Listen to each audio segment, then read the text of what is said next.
questions on your end.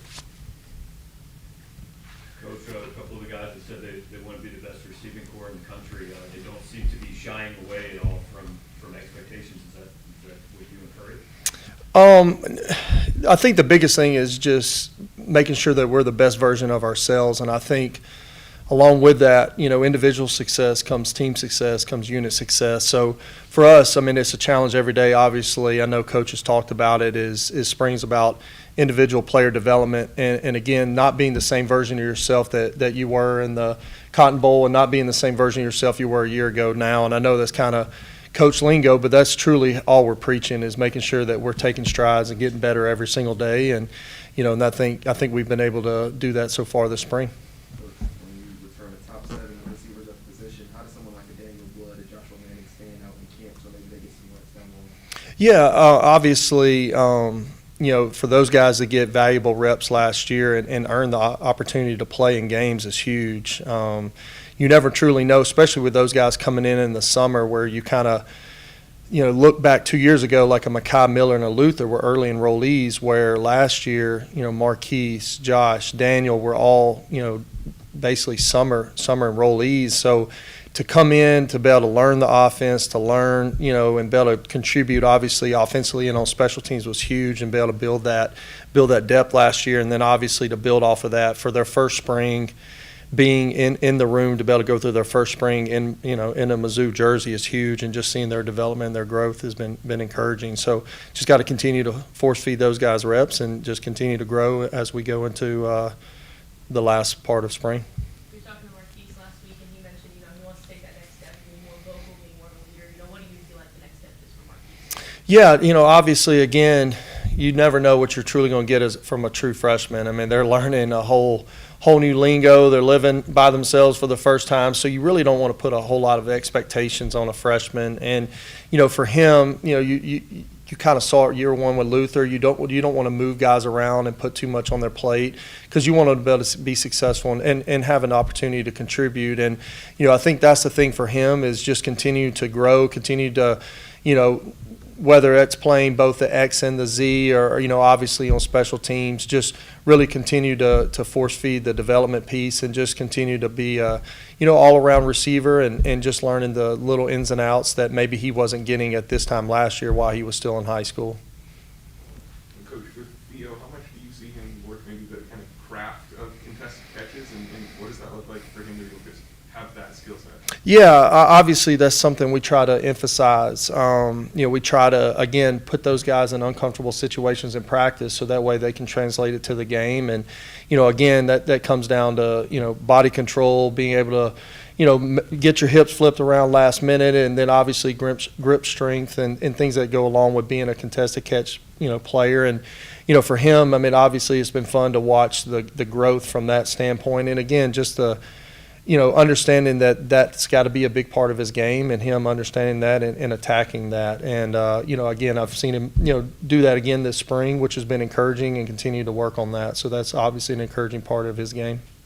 Coach, Mookie Cooper said a week or so ago that he was thinking about, portal and stuff like that, but ultimately decided to return. What's it like, to have someone like him back? Yeah, obviously new age of college football, right? Like you always, every year is an assessment. But again, for him, just a guy that's obviously a local St. Louis product that's, been through all the adversities, all the things that a college football player has seen, whether it's injury or, just working his way into the rotation, into a starter. And again, just a guy that brings it every single day, so consistent, works his tail off in every drill. You have to almost kick him out of the front of the line. He's going to be first in drills, and just the guys really look up to him because of the way he works. And again, he just loves the grind of it, and obviously excited to have him back for his senior year. For Luther, where do you feel like you saw him grow most maybe last season? What do you feel like he still has to work on? Yeah, no, obviously Luther, got kind of pushed in there as a true freshman, and probably would say played a little bit out of position.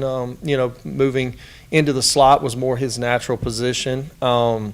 Again, just we would all say his one of his best attributes is yards after catch, and just being able to really make sure that we emphasize that and not letting that first defender tackle him. And again, just from from a structure standpoint, again, it's really hard for freshmen to get on the field, especially in this conference and this league, and to play the reps that he did and be able to, learn from the successes, but also learn from the things that maybe didn't go his way as a true freshman and just continue to grow off of that. But again, you saw his body transition, again, play multiple sports in high school to get the full strength and conditioning and, the full, piece of the puzzle, as you may say. It was really important, as he continued to grow, and then you just saw his body transition, and, from a nutrition standpoint, a strength standpoint, and obviously our nutrition staff and our strength staff and Luther along with them did a tremendous job as he kind of worked into year two.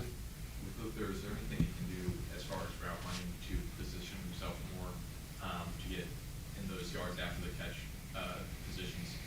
Yeah, obviously we want to make sure, with our offensive system with Coach Moore, we essentially run every route that you can run, right? Like they kind of get every little piece of that. So just continue. There's always something to work on, right? Whether it's in and out of breaks, getting your depths, pad level, all the little details that go along with the route running, and just making sure, again, you kind of see as guys get older in their career, they kind of like to hear what they need to be better at versus what they're good at, if that makes sense. So he's very open to, he has that coach me, coach mindset. He every day wants to know, hey, I didn't get this right. How can I be better at this? And we'll obviously attack those along the way. But again, just excited for year three of Luther Burden and just seeing that continued growth and that continued development. Coach, how much easier has your job been the last year or so when you have everybody being able to play at their position? I remember in 2022, Luther's freshman season, it seemed like he had a lot of slot guys. Luther, Dominic, Barry, Makai. So how much easier is it now when you kind of have everybody fit into their own roles? Yeah, obviously, every year is a new year, right? You got to reassess and see what your needs are. For us, we want to make sure that it's almost you don't want cookie cutter copies. You don't want the same guy.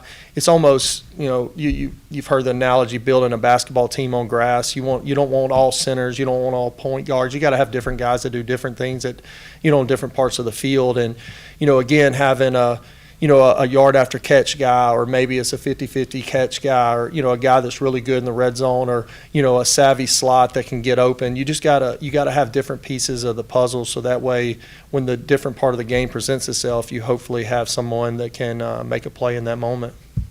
Is there any challenge to keeping your guys, hungry? They came into last year with a lot of questions, and this year they come in with a lot of people, praising them. Yeah. No, honestly, the answer to that is no. I mean, this group, that's the one thing that I've seen from just this spring alone, like they love the work. I think it goes to that coach me, coach mindset. You've seen it, through the years as a coach. Some guys just aren't open to criticism, aren't open to hearing the things they don't do well. This group, they welcome it. They want to know what they can get better at. And I'm pretty vocal, I would say, at practice. And these guys, they invite it. They want it. They want to be the best version of themselves. And, again, that's where Coach Drink and the individual development piece is so huge with this group, because every single one of them has something to work on. We sat down before spring and said, hey, these are 2, 3, 4 things that we got to really get better at. They've all welcomed that, and they've all been working at it. And, again, they enjoy practice, and that's when you got a group that enjoys the grind of practice, because obviously, some of these guys, this is their 5th, 6th spring ball, right? And sometimes you've seen guys in the past that, they're maybe not as interested in that part. This group, they love it. They love the work. They love to compete. And I think that's the biggest thing too, is you're seeing guys, both sides of the ball really compete every single day. The iron sharpens iron piece, right? Like you've seen guys, at DB and safety and linebacker, and those guys are really competing every single day to push each other, because they know if they push each other, they're going to be, a better version of themselves. So it's been good to see that part.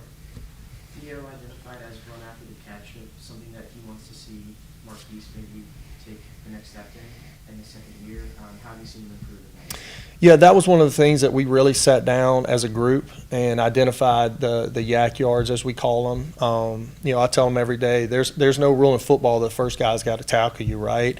Great example of that was the Florida game with Theo. You saw him a little a little hide route behind the line of scrimmage, and you saw guys blocking for each other. We call that play forward, where you're trying to turn and block. But also, again, you saw Theo shrug a guy off, make a guy miss, and run down the sideline.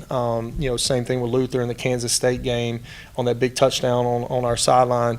Those are the things that we got to see if we really want to take the next step as a group, is just not accepting that first guy making the tackle and turning a simple, easy, short screen or short pass into an explosive. And so that's the thing I've really sat down and really stressed, and they've really bought into, is whether it's a special teams drill or an offensive drill, and really emphasizing trying to get those explosives off of a simple pass. So that's something as a group that we're definitely working on.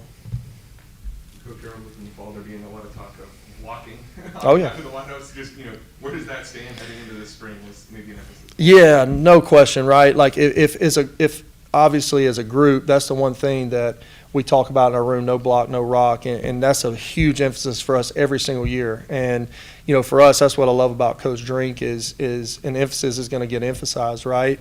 And for us, you saw especially later in the year, some of the things that those same, no different when I was telling you with the easy passes, some of those runs were turning more into explosive runs because, again, our guys taking pride in doing their job, and that's something that's always fun. I remember the Arkansas game, for example.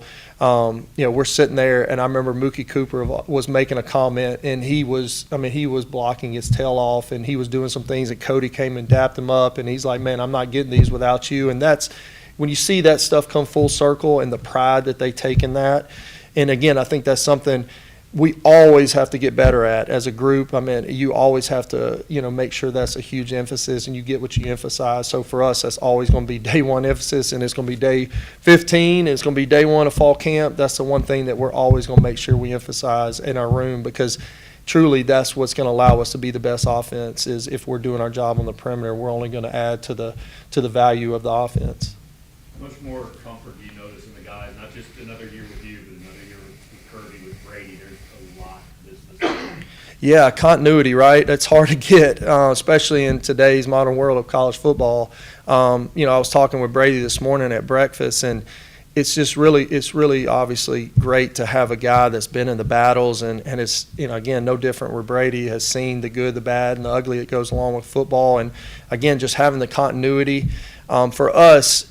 Going through, you're always in spring is a time, obviously, of development. It's also a time to kind of see if you want to, try this, whether it's a technique or whatever it may be. Hey, that didn't work. Hey, that did work. Let's build off of it. But the biggest jump for those receivers, in my opinion, comes post-spring ball, because they're a year older, they're a year wiser, they're a year, further along in their development. Then they get to really attack that with the quarterbacks, whether it's timing. That's really where you see the timing and those things you always hear about, is when us coaches walk off the field and we're not allowed out there, they're really focused on, those little details between, the quarterback and receivers. And sometimes it's even silent communication between them, and they're on the same page. So that's really where that continuity and those timings and those things come from.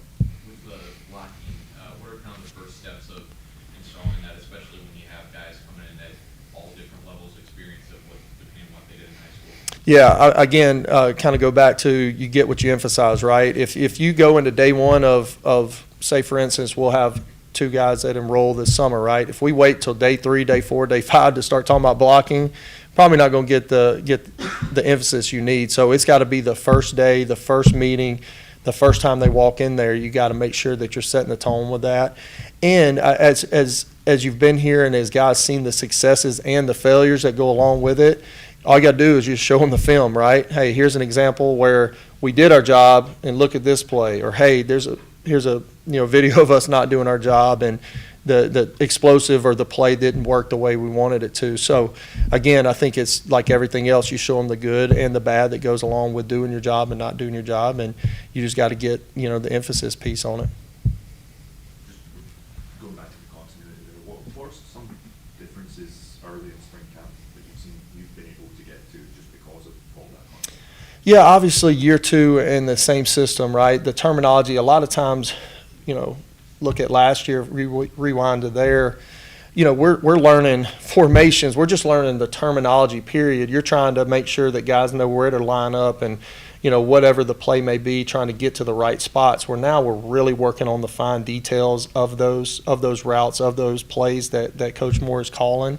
So you really get to take it to the next step. Obviously playing in a later bowl game like we did, I mean, the guys didn't have too much time in between, so I remember we were talking as a coaching staff.